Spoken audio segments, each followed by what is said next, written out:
Buenas, estamos de regreso. Acá en pantalla tenemos lo que sería el QR code que los va a llevar a toda la información de Agrandel en una pequeña compilación de todos los links de interés, nuestra página web, nuestras redes sociales, y los invitamos a escanear este código con su celular y debe llevarles directamente a lo que sería todos los links de Agrandel. Acá quiero darle las gracias a cada uno de ustedes que nos está sintonizando el día de hoy, específicamente a aquellos que están presentes para la presentación con nuestro invitado de hoy. Tenemos a Jorge que nos va a decir unas palabras de bienvenida antes de comenzar. Bueno, gracias Valeria y sobre todo gracias a todos los que han sintonizado esta convocatoria para escuchar la palabra de Federico Fernández. Tiene mucho tiempo de estar en este negocio y no solo de negocio, sino también claramente identificado que la energía solar es la que nos va a sacar a nosotros como país hacia adelante en el sentido de lo económico. Cada vez está mucho más económico el tema fotovoltaico, y él como presidente de la Cámara Fotovoltaica pues tiene cosas muy interesantes que contarnos. Por supuesto, Agrandel cree de que Panamá es un país renovable y tenemos que buscar las políticas que incentiven cómo utilizar más nuestros recursos renovables, y sin duda el sol es uno de los principales recursos renovables que contamos, ¿no?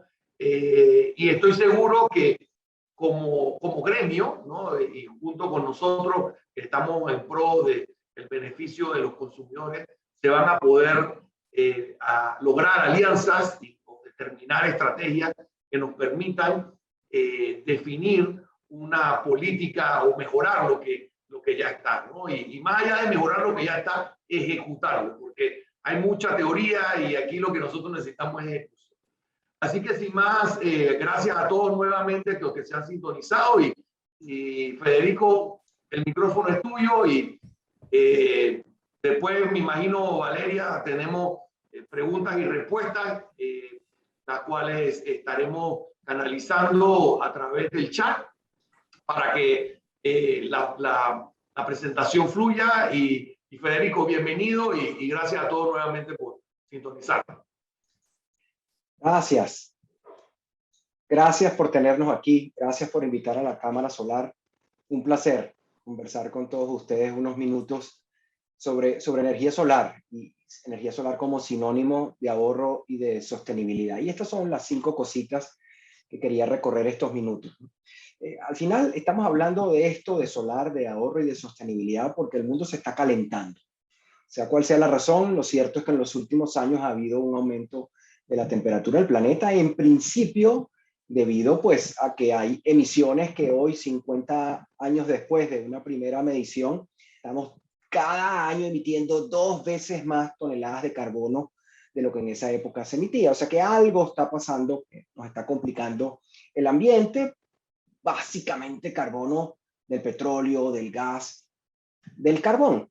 Y efectivamente, la inmensa mayoría de la energía del planeta, el 80% básicamente de la energía del planeta, pues está de esas fuentes contaminantes.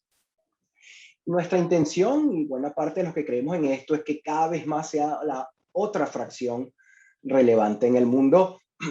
Ese otro 20%, digamos, está energía nuclear, la madera de toda la vida, y cada vez con un papel más protagónico esto que se llama las nuevas energías renovables, que es fundamentalmente agua, viento, la eólica, sol, que nos da electricidad, pero también nos da calor, digamos, temperatura, y en menor escala, la biomasa, la geotermia o inclusive los océanos. Entonces aquí es donde el mundo está parado y uno tratando de entender por qué consumimos y emitimos lo que estamos sufriendo, debemos entender que una tercera parte de la energía del mundo está en el transporte.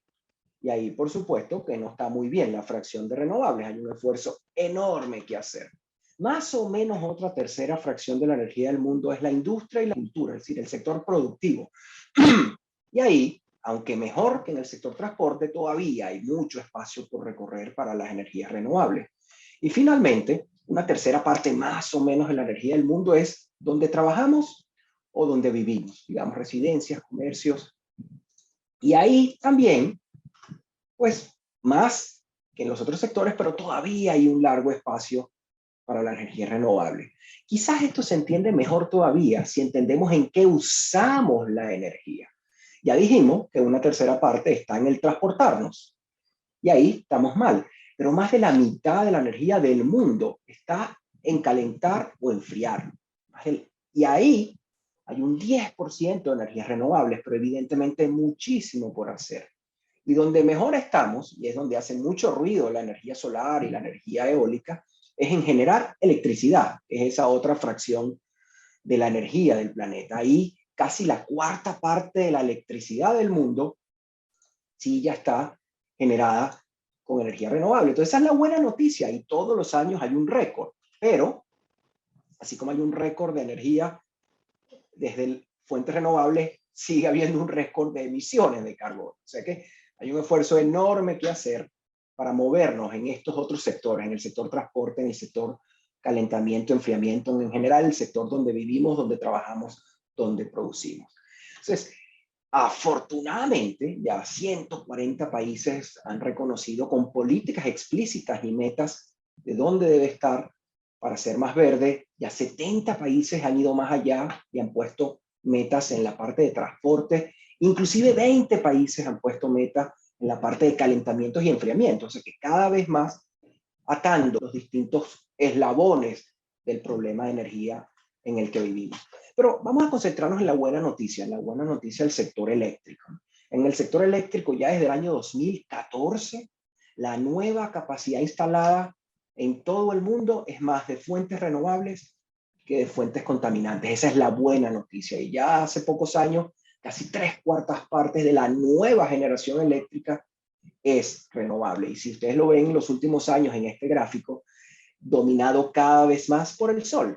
Históricamente había sido el agua, hace nada era el viento y en los últimos años, sin duda, el sol, teniendo papel protagónico en esta limpieza, digamos, la energía renovable, la electricidad renovable. Y así estamos parados en un planeta donde la cantidad de electricidad generada con fuentes renovables, más o menos la mitad viene de agua, más o menos una cuarta parte del sol y una cuarta parte del viento. Ese es entonces el sitio donde estamos parados y de esto es de lo que estamos hablando. Tierras llenas de paneles, aguas llenas de paneles.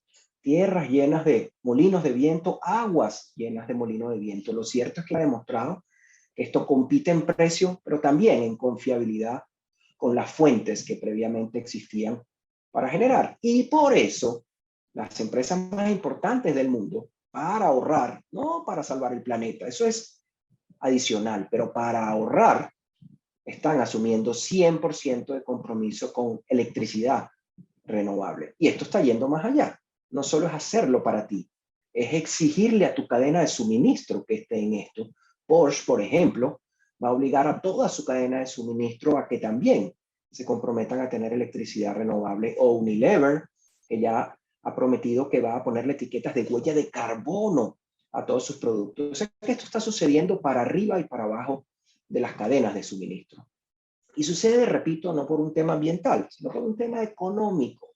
Si nosotros tratamos de ver la foto de las fuentes renovables, biomasa, geotermia, agua y después sol y viento en este gráfico que ustedes están viendo, ya desde hace años, desde hace una década, podrán ver que la energía de la biomasa o de la geotermia o del agua está dentro del rango de lo que son los combustibles fósiles, digamos que se negocian entre 5 y 17 centavos por kilovatio hora, en eso que se llama el LCOE, el costo normalizado de la energía.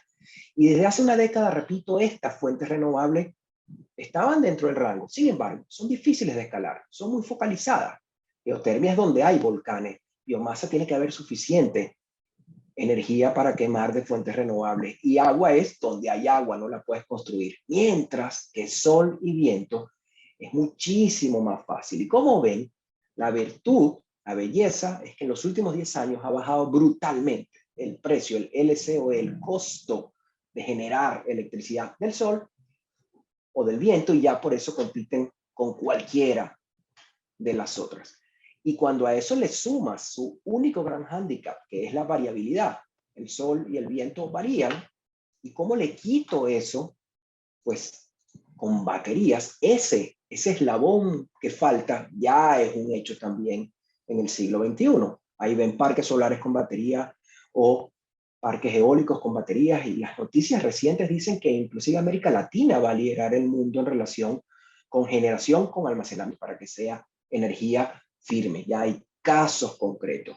Y la belleza es que desde el punto de vista de precios, así como acabo de decirles que la generación con sol y con viento ya está en la parte baja del rango de generar con carbón o con gas, competimos de tú a tú, pero sin contaminar. Si le incluimos baterías, con baterías, ya también somos competitivos. Y el último caso emblemático más reciente es Israel, donde un proyecto de generación solar con baterías está vendiendo a menos de 6 centavos el kilovatio hora. Entonces, estas son señales de que esto va imparable. Eso es lo primero que quería conversar con ustedes, ponernos en el contexto de por qué esto tiene sentido hablar. Déjenme entrar entonces un poquito a hablar de la energía solar como elemento de generación. Esto es algo que en los últimos años ha despegado enormemente, como lo vieron en los gráficos previos, fundamentalmente por reducción de precios, además del comportamiento de la legislación cada vez más favorable en los distintos países. Pero como ven en ese gráfico, en los últimos 40, 50 años esto ha bajado 300 veces. Digamos, un panel solar que costaba $100 en la década de los 70, ahora por vatio no cuesta ni 30 centavos. Entonces esa caída brutal de los precios y la capacidad de producción se ha aumentado 200,000 veces, obviamente por economías de escala, nos permite precios mejores, y por eso se han instalado hoy día hasta 600 gigavatios de energía solar, creciendo, como vieron en los gráficos previos. Este elemento de la naturaleza, el sol, está repartido en todo el planeta, como ven ustedes. Y en ese mapa, cuanto más oscuro esté, lo que significa es que un mismo panel solar puede generar más electricidad. Pero sin embargo, lo irónico es que las regiones que tienen más sol, África, Australia o algunas de las que están viendo ahí, no necesariamente son las que tienen más energía solar para generar electricidad. Parece ser al revés, todo lo contrario, ¿no? Más hacia el norte y más hacia el sur es donde hay más. ¿Qué explica esto? Déjenme tratar de darle una hipótesis. Hay 3 grandes usos de la energía solar. En esta charla vamos a concentrarnos, de hecho, en uno de ellos 3. Pero los 3 grandes usos que son: uno, para tener electricidad donde no hay red eléctrica, es decir, tenerla donde de otro modo no podría.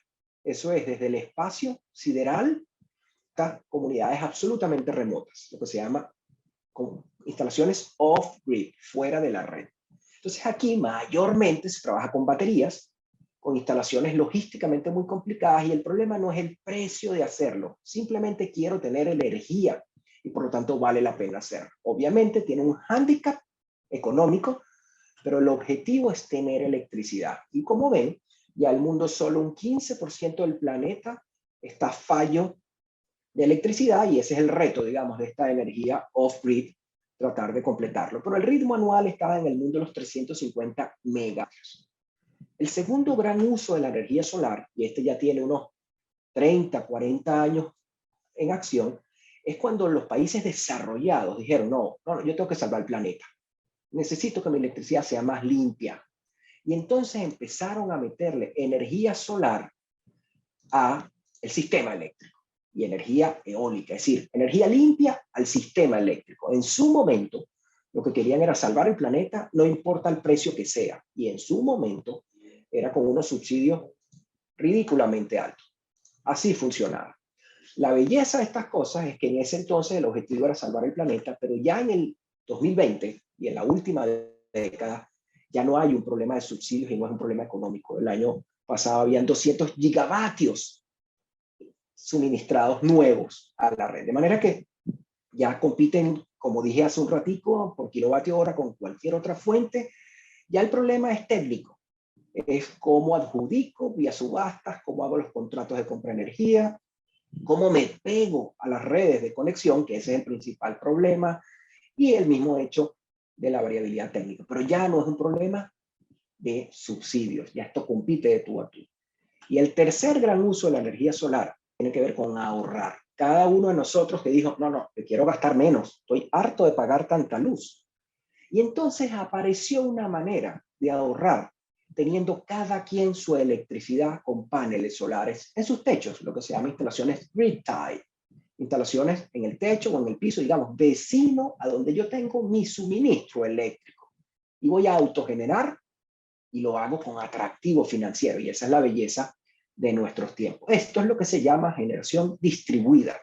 Se genera donde se consume, mucho más cerca del consumo, y la gracia entonces es que el costo de hacer esa instalación para mí sea menor que el costo de pagar la tarifa eléctrica. Y esos números ya le llegamos de lejos en todas partes del mundo. Y ahí pues las claves son, como vamos a ver más adelante, que haya irradiación suficiente, que la tarifa que yo pago sea suficientemente alta para que el ahorro me resulte atractivo, que el precio de montar el proyecto tenga sentido y que la legislación me permita hacerlo. Entonces, pasemos rápidamente estos tres componentes para enfocarnos en el último que acabo de escribir, que es el que nos importa en la charla de hoy. Para quienes no están enterados, digamos, Solar Off-Grid es una cosa tan compleja y tan bonita como esto, ¿no? En el medio de la nada, poner paneles solares y poner seguramente baterías para tener electricidad, porque de otro modo sencillamente no tengo electricidad y le mejoro la calidad de vida a la gente con unos retos logísticos gigantescos, con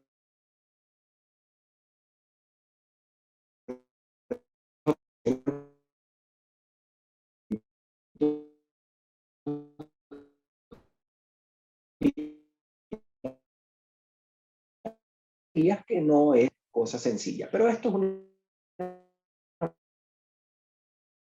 manera 10 veces, o sea, que está funcionando, está caminando los otros dos componentes. Pero ahí va, con un propósito maravilloso, que es darle energía a quien no tiene. El otro, el segundo uso, como les había dicho, es la red. El suministrar energía a la red, en el caso de la energía solar, supone mucho más allá que paneles, obviamente. Hay que tener un terreno, que lo compraste o lo alquilaste,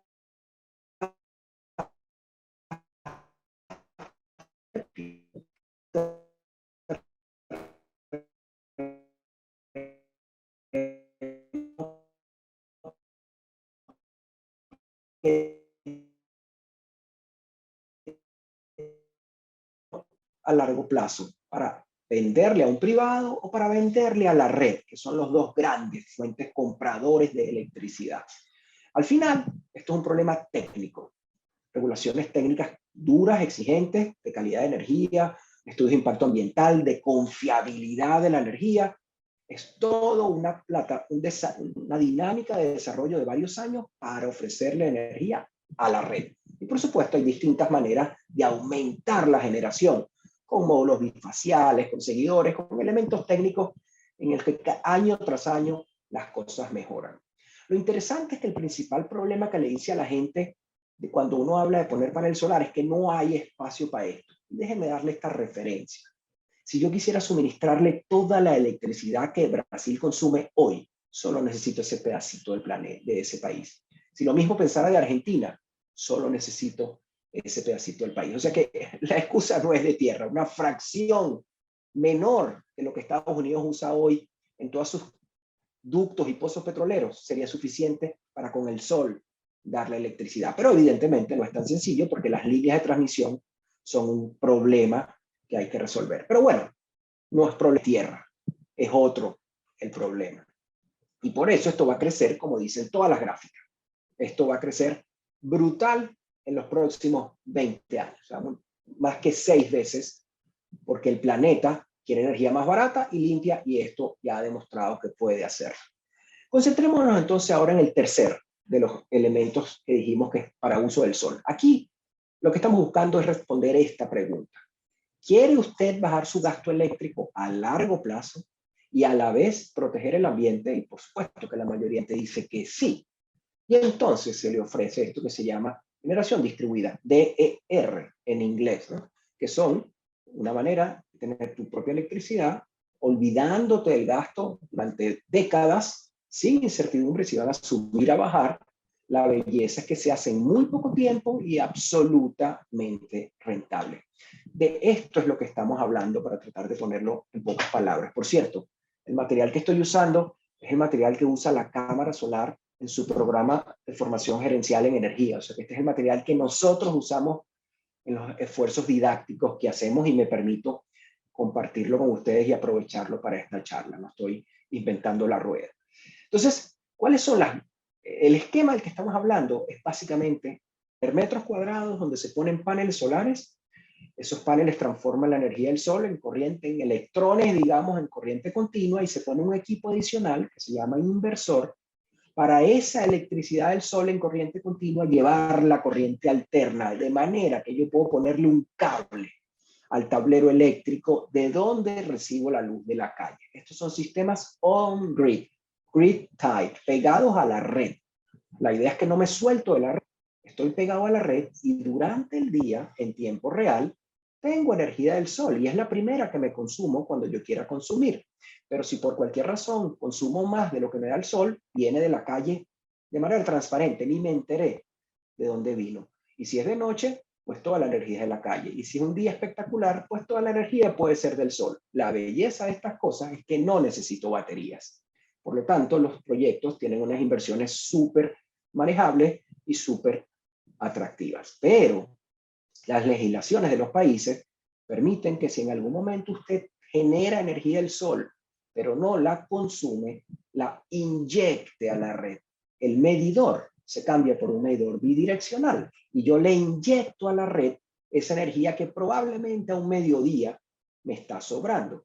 Y entonces las legislaciones de los distintos países típicamente tienen mecanismos para netear eso, o sea, para no desperdiciarlo. Y en el caso panameño, me lo acreditan al mes siguiente. O sea que yo aprovecho el 100% de la energía del sol, o porque la usé, o porque la inyecté a la red y me la acreditaron y no necesité baterías. Esta es la clave. Y esto es como se vería. Digamos, son paneles simplemente colocados en los techos, anclados de algún modo en los techos, evitando obstáculos, por supuesto, sin perjudicar en absoluto lo que está pasando. Y si usted tiene 80 metros, bueno, puede generar 1.300 kilovatios hora, por ejemplo. Y si su casa es un poco más grande y tiene 400 metros de techo, pues podrá generar 5.000 kilovatios hora en un mes típico. Y si usted es un comercio y tiene 900 metros cuadrados, bueno, quizás podrá generar 13.000 kilovatios hora por mes. Y si tiene más techos, una industria, digamos, que tiene 3.000 y pico de metros de techo, bueno, puede generar 50.000. O si tiene un gigantesco techo como este de 15.000 metros cuadrados, pues podrá generar casi 300.000 kilovatios hora por mes. Esto es de lo que estamos hablando. La idea es ahorrar, que todo el mundo deje de pagar esa electricidad y transforme su techo, que es un activo inútil, en dinero, en un activo productivo. Oye, ¿qué pasa si no tengo techo? Bueno, busquemos metros. Quizás usted tiene un parking, entonces techamos ese parking y le ponemos encima eso arriba. Eso es exactamente lo que hago. Le pongo paneles arriba y aproveché metros cuadrados. O quizás lo que tengo es una tierrita, bueno, lo ponemos en la tierra. O quizás lo que tengo es un lago o una agua vecina, bueno, lo ponemos en el agua. La belleza es consiga los metros cuadrados para que esto funcione y funciona. Esto que ven ustedes es un caso de Australia, donde durante el día la generación solar es la inmensa mayoría de la generación que en toda esta comunidad existe. Y en la noche, pues con gas, con viento y con otras fuentes de generación, tienen lo que hace falta. Se netea lo que sobra con lo otro. Entonces, esto es una realidad. Es perfectamente posible. Técnicamente no hay ninguna restricción. Dicho eso, vamos entonces ahora a bajar un poquito a Panamá. ¿Cómo está Panamá en estas cosas? Solo para recordar, la legislación eléctrica de Panamá arrancó por allá por el año 97 con la famosa Ley 6, a partir de lo cual pues empiezan a haber generadores privados en el país. Para el año 2004 crearon lo que se llama la Ley de las Renovables, que fomentó de manera importante las hidros privadas En el año 2011 lanzaron la ley que fomentaba las eólicas o viento, y por supuesto arrancaron instalaciones de viento, y por allá por el 2013 crearon la legislación que facilita la generación solar. Y en el mundo del autoconsumo, en el año 2016, la legislación vigente permite poner usted todo lo que quiere en su techo sin restricción para autoconsumo. Eso sí, no es para venderle a la red, es para ahorrar. La idea es que usted sea un autoconsumidor, no que sea un generador. Entonces, esta es la película que soporta donde estamos. Nuestro mundo del autoconsumo desde el año 2016 está reglamentado. La foto hoy, el sistema eléctrico panameño, es favorable si usted ve en proporción. Básicamente 60-70% de la capacidad instalada es de fuentes renovables. Eso es una buena señal, pero claro, buena parte de eso es agua. Y eso es un elemento de la naturaleza. Eso no me tocó sino porque estamos en Panamá. En cambio, el sol y el viento sí son cosas que se van construyendo naturalmente en función del recurso que usted tiene. Pero la foto es interesante. Es una foto donde hay fuentes, fotovoltaica ya es el 10%, eólica va a ser 10%, y por supuesto todo lo demás es hidro, y hay componentes contaminantes que hacen lo que llaman la potencia firme. Y vamos a entender qué es esto. Si Panamá hay tres grandes medidas. Una cosa es la capacidad instalada, la suma de toda la gente que está ahí para generarle electricidad a la red. Eso se divide en capacidad instalada firme o no firme. La instalada firme es aquella que en cualquier instante, 24 horas del día, 365 días del año, si le pido energía, me la da. Esa es la capacidad firme. Panamá tiene casi 3.800 de capacidad instalada. De los 2.200 es firme. La otra es hidros de pasada, sol, viento y otras que no son firmes, que dan electricidad y son capacidad instalada, pero no están en cualquier instante. La demanda eléctrica panameña está en el orden de los 2.000. Por lo tanto, la demanda de 2.000 megavatios está alrededor del 90% de la capacidad firme, pero es básicamente la mitad de la capacidad instalada. O sea, hay muchísima capacidad instalada para la demanda que tenemos hoy día. A estas alturas se pregunta uno en la cámara solar, ¿y cómo hacemos nosotros para subir nuestra penetración en la red? Bueno, esta es la manera de vender en la red. O usted se instala para vender a la red y su cliente final son las distribuidoras, y para eso hay que esperar licitaciones y actos públicos para venderle con contratos de largo plazo. O usted decide instalar y pegar la red pidiendo licencias para generar y para operar, pero su propósito es venderle a alguien, y ese alguien son los grandes clientes, gente como los de esta cámara Grandel, que por tener una demanda de más de 100 kilovatios, se pueden dar el lujo de comprarle directamente a un generador. Esas son las dos maneras de meterse a vender energía, o con distribuidoras vía licitación o a grandes clientes. En Panamá, por lo que les acabo de mostrar hace nada, como la capacidad instalada es tan por encima de la demanda, no hay espacio, digamos, para licitar nuevos entrantes, porque los que ya están requete se dan abasto. Y ese es un problema estructural en el caso panameño. Entonces se puede meter usted con solar, por ejemplo, para venderle a gran clientes, tomando el riesgo, digamos, del periodo de desarrollo y de conseguir ese gran cliente. Pero si se mete en ese negocio de poner una granja, un parque solar, estos son los precios de referencia del mercado. Hoy día están vendiéndose en el mercado spot, en el mercado marginal, alrededor de 5 centavos el kilovatio hora. Como ven, hace unos meses estuvo en 8 y hace un año estuvo en 4. Este es el orden de magnitud de lo que usted podría vender si se metiera a vender spot, digamos, sin contrato. Pero este es entonces el espacio. ¿Y qué va a pasar a futuro con estos precios? Bueno, nosotros no lo sabemos, pero quienes se supone que hacen estudios a largo plazo, como los señores de Generadora Anatum, dicen que los precios de la generación eléctrica a la tendencia a largo plazo, por allá por el 2040, de acuerdo con un especialista de mercado, que es Mercados Energéticos, que es un consultor, va a estar alrededor de 7.6 centavos, es decir, menos de 8 centavos a largo plazo va a ser el precio de gestión. No va a bajar, según esta proyección, y no va a estar muy lejos de eso. A ese precio de generación, usted le tiene que sumar el costo de transmisión y después el pago a la distribuidora para entonces llegar a lo que nos vende la energía a nosotros, los consumidores. Y esto es una gráfica de los costos de la electricidad en los últimos años en Panamá, en cada una de las 3 distribuidoras. Como saben, una está hacia el este de Panamá, otra hacia el oeste y otra en el medio de la ciudad, del país, perdón. Como ven, el promedio, el costo tarifario que pagamos los clientes se mueve en un rango entre 15 y 20.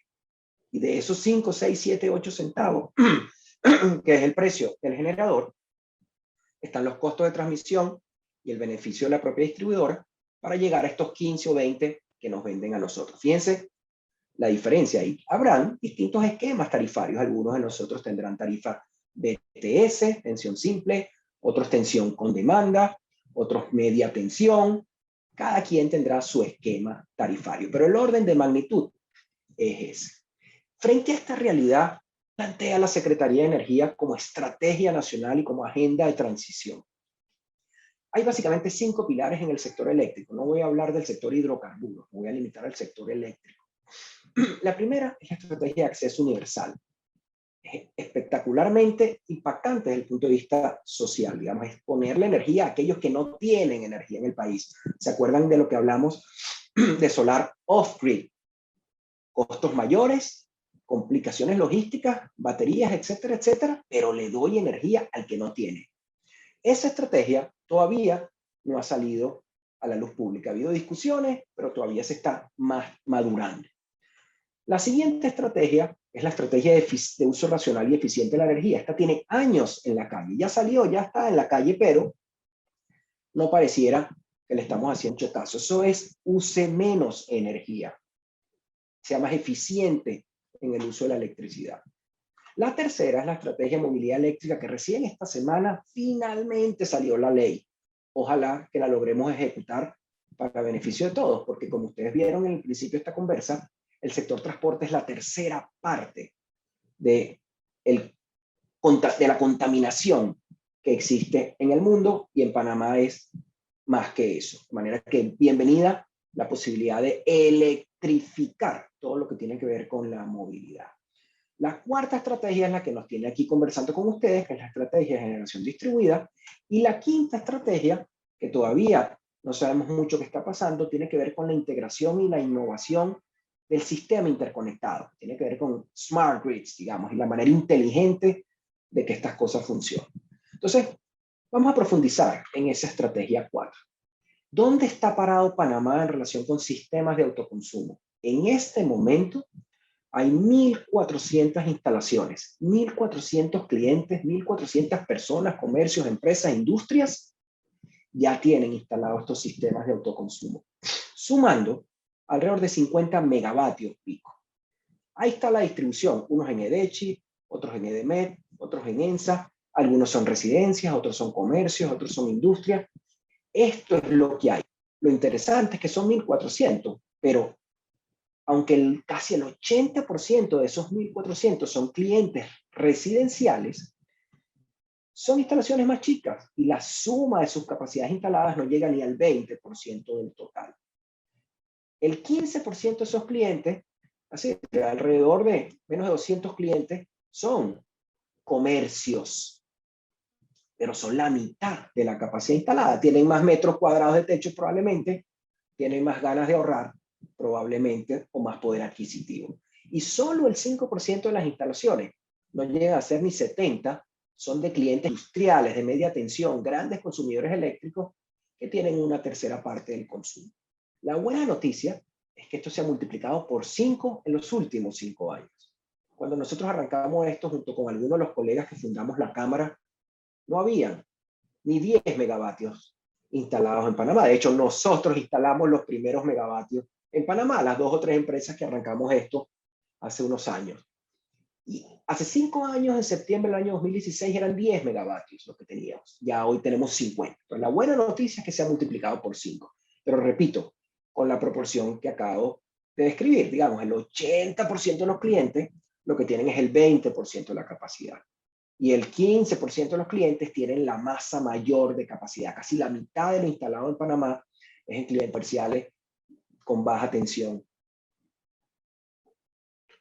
Más aún, hay 126 de esos 1.400 clientes, 1.200 y pico, 126 tienen más de 100 kilos. O sea, las instalaciones de una capacidad de más de 100 kilovatios solo son 126. Y ellos representan el 78% de la capacidad, de la potencia y de la capacidad instalada. O sea, altamente concentrado.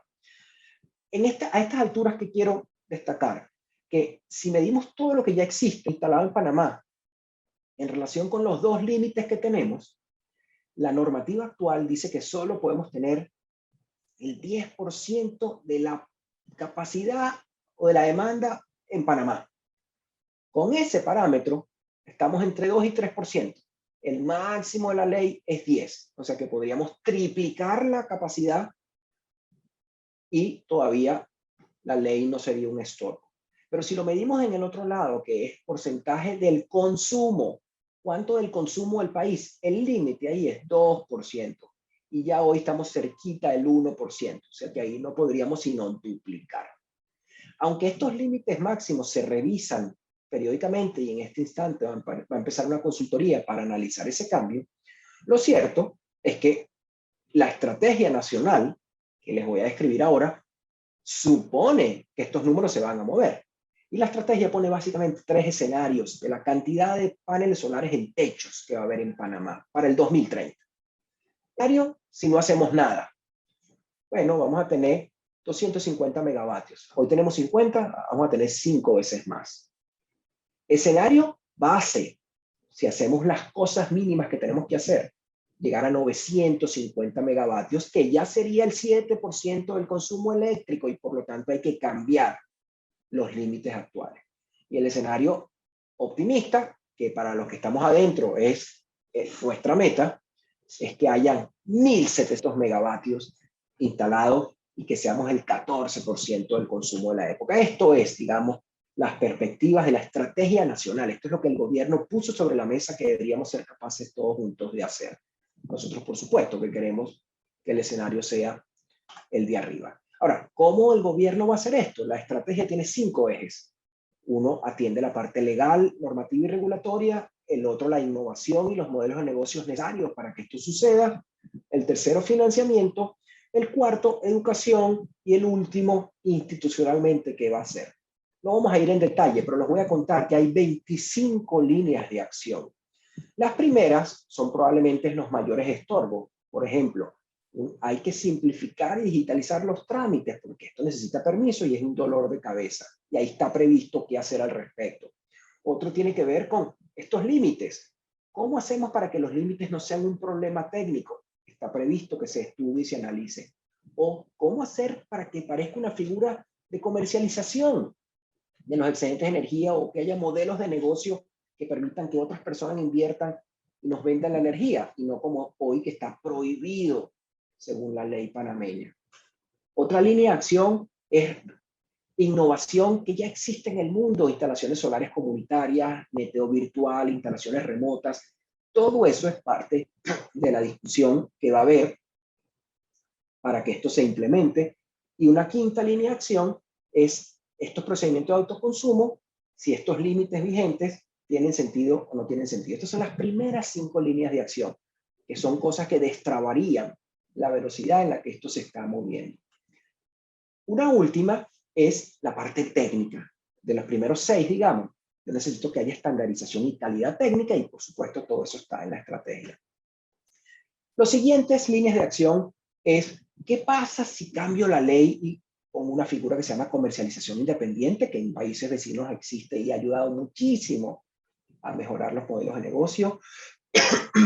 Desde el punto de vista de lo que las distribuidoras argumentan en relación con esto, va a haber todo un estudio de que las tarifas permitan a todo el mundo ser feliz, por decirlo de algún modo, en esto, en el sistema eléctrico nacional, analizar tarifas dinámicas, encontrar la manera de que esto no distorsione el sistema interconectado nacional, verificar que haya una figura nueva, por ejemplo, que sea un agregador con baterías y esta otra cantidad de elementos que se pueden poner en el sistema, y finalmente modificar la legislación, todas esas leyes que mencioné hace un ratico, para hacer esto viable. Entonces estos son los siguientes 6 de las 25 líneas de acción. Después hay una cantidad de cosas que tienen que ver mucho más con las distribuidoras. Medidores inteligentes, protecciones remotas, información en tiempo real, normativas de ciberseguridad. Todo eso tiene que ver con el mundo de la distribución eléctrica. Otras tres, la parte educativa, capacitar a todo el mundo, especialmente a la banca, para que financie en relación con esto. A ver si ponemos incentivos fiscales. Panamá no tiene incentivos fiscales, no tenemos aranceles, pero no existen incentivos fiscales como si en otros países. Se va a analizar, desarrollar instrumentos de financiamiento específicos. Y los últimos es formación técnica, facilitar el emprendimiento, fomentar la cooperación entre el sector académico y el privado y el público. Y finalmente la parte institucional, que tiene que ver con coordinación, con comunicación, con información y con equidad de género. Entonces, estos 25 elementos que le acabo de escribir resumen lo que es la estrategia, producto de una cantidad de mesas de trabajo, y ahora nos toca a todos ejecutarlo y ojalá llevarlo a normativa o a leyes que hagan que esto se acelera. Repito, no estamos inventando la rueda, países muy vecinos nuestros, para arriba y para abajo, Costa Rica y Colombia, ya tienen cosas mucho más avanzadas que nosotros y que podrían servir quizás de modelo, pero podemos crear lo nuestro con tal de que miremos, como dice la estrategia, lo que está pasando en el mundo. Y lo interesante es que la estrategia cierra con dos proyectos que el propio gobierno va a poner en escena. Uno, se propone poner generación distribuida en todas las instituciones del Estado. Belleza, qué bueno. Dos, se propone un proyecto piloto para que ese subsidio eléctrico que le dan a los consumidores de menos recursos y de bajo consumo, en vez de darle un subsidio, póngale paneles solares y esa gente tiene electricidad por 20 años. Si estos dos proyectos demostrativos se ponen en acción, ya sería un tremendo avance para levantar esos 50 megas que tenemos y acelerar, ojalá, hacia el escenario que ellos llaman optimista. Entonces, eso en relación con Panamá. Déjenme en esta cuarta parte compartir con ustedes ejemplos técnicos. ¿Con qué se come esto? Dirían algunos. ¿Cómo son los números? ¿Cómo es la cosa? Esto es un ejemplo como el que usamos en las clases del programa de formación en energía solar que tenemos en la cámara solar. Lo primero que hay que hacer cuando uno decide montarse en una parte solar es ver cuántos metros tengo. ¿Cuántos metros tengo? Digamos que tengo 4.000 metros cuadrados, 4.500 metros cuadrados. Entonces, cualquiera serio va a voltear a casa suya y le va a decir, mira, la cantidad de paneles solares que caben ahí son 1.687. Entonces, la capacidad que te cabe es 556 kilovatios. Y según estén mirando para el norte, para el sur, para el este, para el oeste, la electricidad que te va a generar, según si estés en David, o en la ciudad de Panamá, o en el Valle, va a ser, por ejemplo, 57.000 kilovatios hora por mes. Esa es la primera parte de un estudio. La segunda parte es, ¿cuánto es eso versus lo que yo consumo? Y digamos que en este caso es la mitad. Belleza, con los metros cuadrados que yo tengo, me voy a quitar la mitad de la factura. Ok. Y dime una cosa, ¿cuánto vale esto? ¿Cuánto me estoy ahorrando? Bueno, depende de tu tarifa. Entonces entra en escena tu tarifa. Yo pago 15 centavos por kilovatio hora. Entonces cuando yo multiplico los 15 centavos por los 57.000 kilovatios hora que tengo en un mes promedio, quiere decir que estaría ahorrándome $8.800. Le dejo de pagar a la distribuidora $8.800, digamos, $100.000 al año. Ok, esos son los ahorros. ¿Y cuánto me cuesta montar este proyecto? Digamos, en este ejemplo, que esos 556 kilovatios cuestan $529.000. Entonces yo tengo que meter $529.000 y todos los años gastar alrededor de $8.000 en limpiar y mantener y proteger los paneles para que duren 20 años. Y finalmente logro calcular mi costo normalizado de la energía es 5 centavos. La tasa de retorno de esta inversión es 17% y el periodo de recuperación es 5 años. Entonces, estos son los ejemplos típicos que cualquiera podría tener. Lo que acabo de decir en un slide, aquí está descrito. Veo el sitio, la latitud, la longitud, veo cuántos paneles caben, y si están mirando para el norte o para el este o para donde sea, digo tantos paneles, tantos inversores, tanta electricidad. Ahora, eso sí, sepa usted que la electricidad no es firme. En Panamá, en el verano, tengo más que en el invierno. Entonces, cualquiera que le haga un proyecto con sentido le va a tener que dar algo parecido a esto. Te voy a decir, en promedio tú vas a tener 56.000, pero en verano vas a recibir quizás 66 y en noviembre quizás 49. O sea que vas a tener un patrón variable. ¿Cuánto es eso de tu consumo? Depende precisamente de tu consumo. Quizás solo es una fracción de tu consumo, solo es una fracción de tu ahorro. Quizás te sobra y por lo tanto se va a netear el mes siguiente o eventualmente, si estás remotamente, se va a meter en una batería. Lo cierto es que esto no es una caja negra, cualquiera lo puede ver fácilmente en un teléfono y entonces vienen los flujos. El estudio financiero no tiene mucho misterio, es cuántas genero todos los años, cuál creo yo que es la tendencia de las tarifas, mi ahorro menos mi costo termina teniendo esa rentabilidad que acabamos de vivir. Entonces, si usted incluye todos los elementos de ingresos y de egresos, tendrá una rentabilidad que compite con cualquier otro uso alterno del dinero. Yo puedo poner mi dinero a rendir 17% en algún otro lado. Si la respuesta es sí, váyase para allá. Si la respuesta es no, considere esto como el mejor uso posible de su dinero. Y si se financia con la banca, digamos que consiguió 7 años de financiamiento al 8%, pues su retorno del dinero es hasta 27% en este ejercicio que estamos haciendo. O sea, que desde el punto de vista de rentabilidad en Panamá, por supuesto que tiene sentido. Y hay mecanismos alternos. O pone usted el dinero, que es el ejercicio que acabamos de decir, o hay terceros que ponen el dinero. Usted no invierte, otros invierten, renta, lease, PPA, lo que sea. Le colocan y entonces, por supuesto, usted tiene un ahorro menor que podido tener en el otro lado, pero ahorra y tiene energía verde. Entonces, desde el punto de vista financiero, también hay modelos de negocio para hacer esto. A estas alturas, nosotros y ustedes se preguntan, ¿y por qué entonces la gente no hace esto masivamente?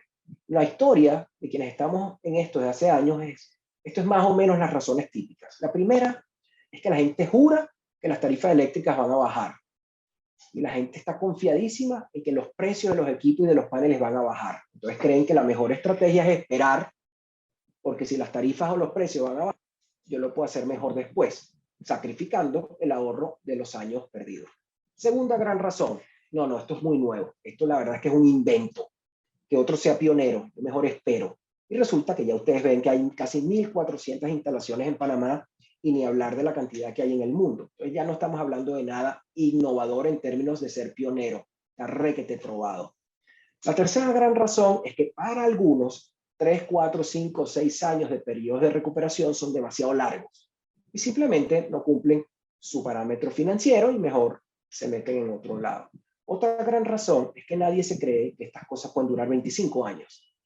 Nadie cree eso, es como que 2 generaciones. Entonces le tienen miedo a inversiones de tan largo plazo. Y la última gran razón que nosotros hemos encontrado es que no hay suficiente financiamiento bancario. Y la gente, cuando hay financiamiento bancario, así como compran casas, compran carros o compran electrodomésticos, pues cuando haya financiamiento bancario, probablemente esto se acelere para aquellos que no tienen bolsillos suficientemente profundos. Dicho eso, ¿y cómo mejoro la rentabilidad? Bueno, o porque la irradiación es mejor, o porque los equipos son asequibles y confiables, o porque tus tarifas son mayores, o porque la legislación está a tu favor. Esto es que en Panamá se consiguen estos retornos de los que estoy describiendo. Y la irradiación no depende de ti, depende de dónde estás. Y en el mapa que ustedes ven de Panamá, más oscuro, significa que hay más rentabilidad. ¿Por qué? Porque el mismo panel genera más electricidad. En David, en el Arco Seco, el mismo panel que yo pondría en la ciudad de Panamá o en el Valle, simplemente genera más electricidad. Entonces, tu propia ubicación ya te puede hacer el proyecto más rentable. Segundo elemento, oye, los equipos asequibles y que van a bajar los precios. Bueno, déjenme decirles lo siguiente. Un proyecto solar, digamos el 60% de un proyecto, tiene que ver con equipos, hardware, digamos, los módulos, los inversores, los cables, la estructura. Ese es el 60% del costo. Pero el 40% del costo son costos blandos, digamos el equivalente del software. Ingeniería, gente, logística, permisos. Y eso no baja a la velocidad que baja el hardware. Entonces, cuando nosotros nos preguntan una foto de los costos, la Cámara Solar en el año 2019 le entregó esto a la Secretaría de Energía en un estudio que estaba haciendo. Los proyectos más grandes, el costo por vatio instalado estaba alrededor del dólar, los proyectos más chicos, el costo por vatio instalado estaba alrededor de unos 60, con ciertas diferencias. Pero por supuesto que esto depende mucho no solo de lo que le pase a los módulos y a los costos, que ya sabrán quizás algunos de ustedes que están subiendo de manera brutal los precios de los módulos y del traslado, sino que la mano de obra y los costos soft no pueden bajar más de un cierto nivel. El tercer componente tiene que ver con tarifa. ¿Cuánto es su tarifa? Bueno, vaya y busque el tarifario en Panamá. Las tarifas en Panamá son semestralmente cambiantes. Entonces, si usted tiene una residencia en EDEMED, hoy está pagando 22 centavos, pero si la tiene en ENSA, está pagando 17 centavos. Y con base en eso sacará su cuenta. Pero si es un negocio que tiene una tarifa baja con demanda, si está en EDEMED, está pagando entre 14 y 17 centavos, según si consume más o si consume menos. Pero si está en Chiriquí, en EDECHI, está pagando entre 12 y 15. Entonces, cada quien tiene que sacar la cuenta con su tarifa. Y si es residencial, industrial, media tensión, pues estará pagando en EDEMED 15 y en ENSA 11. Entonces, tarifa dependerá de cada uno. Y finalmente, el cuarto elemento es legislación. ¿Cómo funciona esto en Panamá? Déjeme hacerlo con un ejemplo. Las tarifas en Panamá, las facturas en Panamá, perdón, son algo como esto. Esto es un consumidor que tenía alrededor de 90,000 kilovatios hora por mes. Y por supuesto estaba pagando $14,000 de luz y quería bajar esto. Se le hizo un estudio y tiene techo suficiente para quitarse casi el 93% de la factura. Es decir, podría generar 84,000 kilovatios hora por mes. Una vez que el sistema está en marcha, ¿qué le apareció en su factura?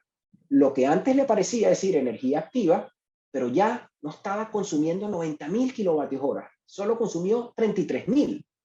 No significa que está consumiendo menos electricidad, solo le compró 33,000 a la red. La diferencia la autogeneró.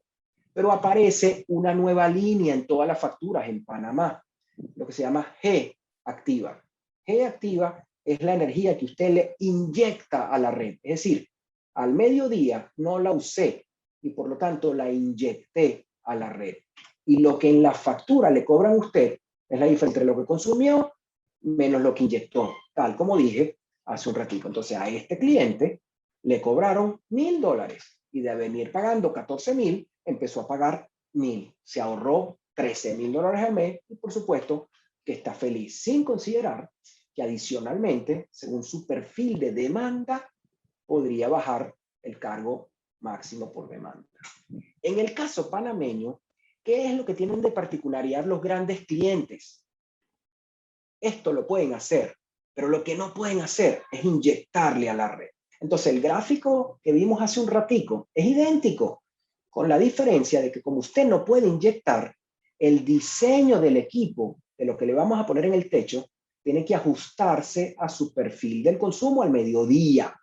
Y por lo tanto, su aporte solar es menor, por el hecho de que no le permiten como gran cliente aprovecharse del autoconsumo. Entonces, esto es una particularidad del caso panameño que aplica en este escenario de grandes clientes. La otra cosa que está pasando, y que creo que es importantísimo que todos lo sepan, es cómo se calcula la tarifa cuando usted es gran cliente. Seguramente lo saben, hay un cargo que le paga el generador, en este ejemplo, digamos 9 centavos, y hay un cargo que usted le termina pagando a la distribuidora, pero que es solo por peaje, digamos, transmisión y distribución. Entonces, a lo que le pagué al generador, le sumo.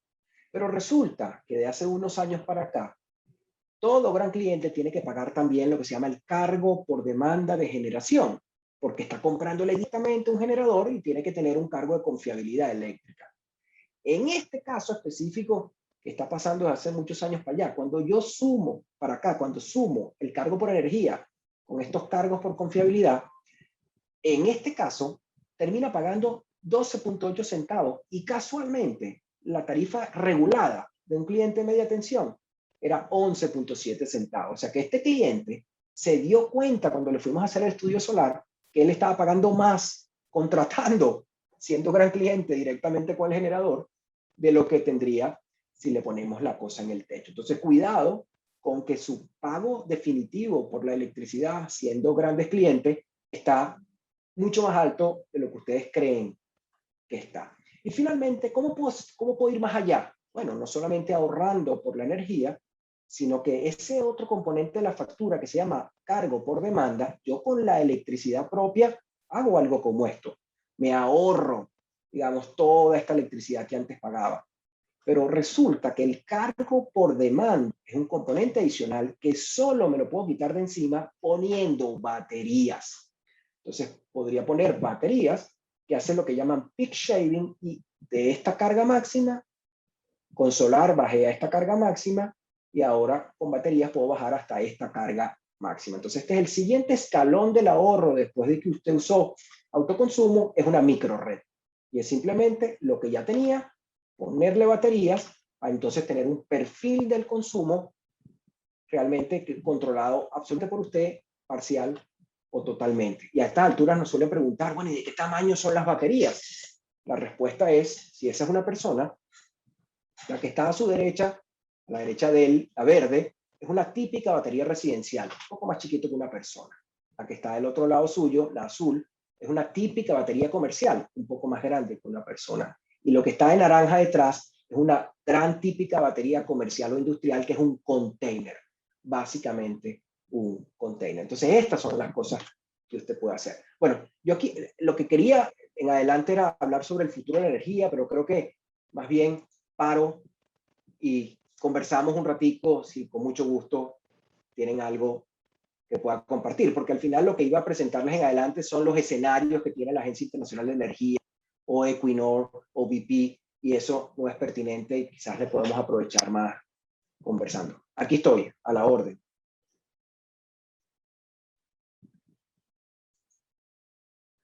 Seguro, gracias Federico por la presentación. Acá déjenos saber si hay algunas preguntas. Los que estamos aquí participando pueden abrir sus micrófonos si hay alguna pregunta. Más que bienvenidos. Gracias por estar acá con nosotros.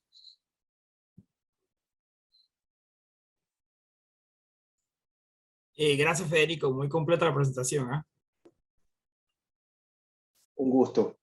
A la orden. Veo que hubo un comentario ahí de José Luis de que es el momento de instalar solar. Yo estoy convencido de esto desde hace 15 años que arrancamos el proyecto, pero creo que coyunturalmente ahora hay una cantidad de elementos que lo hacen todavía con mucho más sentido que hace 10 o 15 años. Gracias por comentarlo en el chat. No, no se preocupen.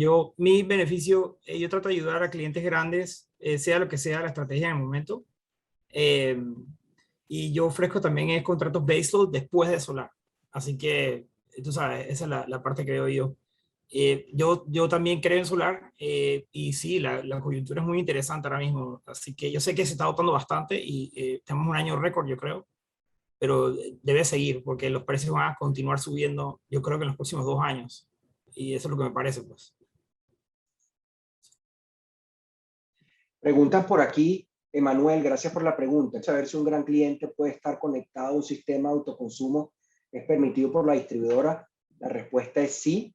Como le decía, digamos, en este slide que le presentaba antes y que voy a volver a compartir para ayudarme con la respuesta es sí. Usted puede perfectamente estar conectado. Lo que no puede hacer es aprovecharse del neteo. Por lo tanto, hay que instalar diseñando muy bien, diseñando para que lo que usted obtenga del sol sea menor, digamos, que su perfil al mediodía para no desperdiciarlo, simplemente para no botarlo. Sí puede, pero no le puede pedir permiso a la distribuidora. Usted no cumple los protocolos de permisología para autoconsumo, porque efectivamente la distribuidora no le va a dar el permiso. Entonces es un diseño que se hace idéntico, acotado solo a su consumo para no desperdiciarlo, y se ponen lo que se llaman equipos de inyección cero, que evitan que haya ningún electrón, digamos, devolviéndose por el sistema en el supuesto de que sobrase. Pero sí puede, no tiene que pedirle permiso a la distribuidora, lo que hay que diseñarlo suficientemente bien para que le dé algo de su consumo diurno y más nada.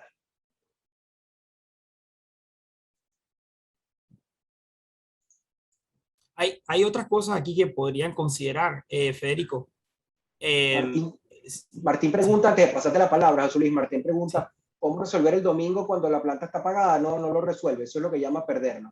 O sea, desgraciadamente se pierde. O sea, uno hace un consumo medio de lunes a viernes para que haya un mínimo de desperdicio, pero el sábado y el domingo, si está cerrado, lo perdió. Es un juego del máximo posible y el mínimo de pérdida posible, pero lo malo de no poder inyectar es que entonces obviamente no tiene su máximo potencial, a menos que ponga baterías, pero ya eso se pone en otras ligas.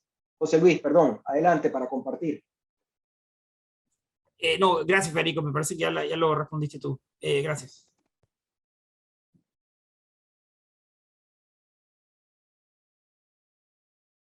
A ver, tenemos chance Le quería para... comentar que, bueno, que hay, se podrían considerar ir al mercado no como, como gran cliente pasivo. Y hay una forma que se podría hacer, porque el mercado está diseñado para que se pueda hacer trading de energía.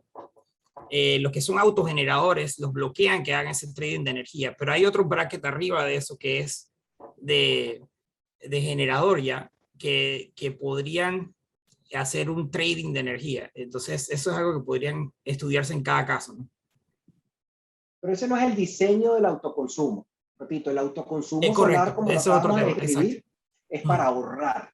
La idea es dejar de pagar la luz, ahorrar un dineral, subir el EBIT del negocio y olvidarse de la incertidumbre eléctrica. Eso es lo que está detrás de esto. Por lo tanto, con base en ese diseño, trate de ahorrar todo lo posible. Si puede netear, porque es un cliente regulado, maravilloso. Si no puede netear, pues tratemos de maximizar de lunes a viernes y alguito, por supuesto, perderá. El otro es otro sombrero que menciona José Luis, un sombrero posible, que es el sombrero del que quiere meterse en el mundo de la generación o de la comercialización de energía. En otros países existe, no en Panamá. En la estrategia de generación distribuida que les acabo de escribir, en una de las líneas de acción está descrito analizar eso. De hecho, analicemos que la gente pueda comercializar energía y que haya otras figuras posibles para quitar las restricciones que hay hoy día. Pero en este momento está, digamos, en dos aceras separadas. Sí, me parece que la restricción es la cantidad que tienen instalado. Si superan los 501 kilowatts, me parece que podrían entonces aplicar, me parece. No, en Panamá no. En Panamá, los de 500 kilos para arriba, la única diferencia es técnica. No existe ninguna otra diferencia en términos de la normativa. Si tienes más de 500 kilos, tienes que poner unos aparatos de control remoto, y si tienes más de 2,5 megas, tienes que cumplir con la ley, digamos, de calidad de energía. Pero si tienes un techo gigantesco, puedes ponerlo siempre que cumplas con esa normativa extra. Exacto. Otra vez, para autoconsumo, no para venderle al mundo. Nosotros tenemos un cliente industrial que tiene 2,5 megas en su techo, porque es un monstruo consumidor de energía, pero esa planta no está diseñada para venderle al sistema, está diseñada simplemente para ahorrar. Sí, tienes toda razón. Es otro mundo de autoconsumo, pero simplemente algo para que consideren y siempre se puede estudiar. Sí. Así es.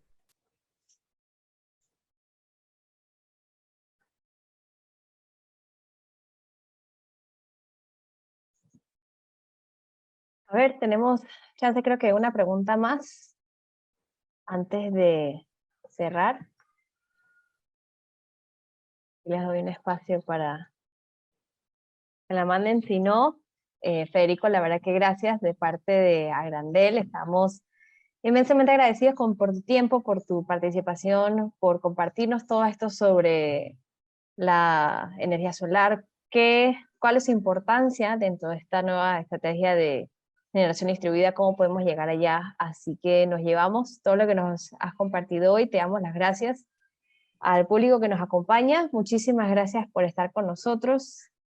Y acá les dejo lo que sería nuestro QR code para que se conecten con nosotros. Estas son diferentes reuniones que vamos a tener mensuales. Aquí les estoy mandando una encuesta express en Zoom. Y aquí les dejamos las puertas abiertas. Tenemos lo que sería nuestro correo. Nos pueden contactar en info@agrandel.org y ahí podemos conectar cualquier pregunta que tengan sobre los grandes clientes. Podemos unirles con diferentes agentes del sector. Les damos las gracias por estar con nosotros y nos veremos la próxima. Gracias por llenar la encuesta, por estar con nosotros en esta presentación, sesión live. Los esperamos en la de noviembre. Busquen las invitaciones, todos los flyers van a estar en redes sociales al acceso de todos. Y sin nada, estamos libres. Chao, gracias por estar con nosotros. Federico, una vez más, gracias. De verdad que Muchas significa gracias, mucho un para placer. nosotros.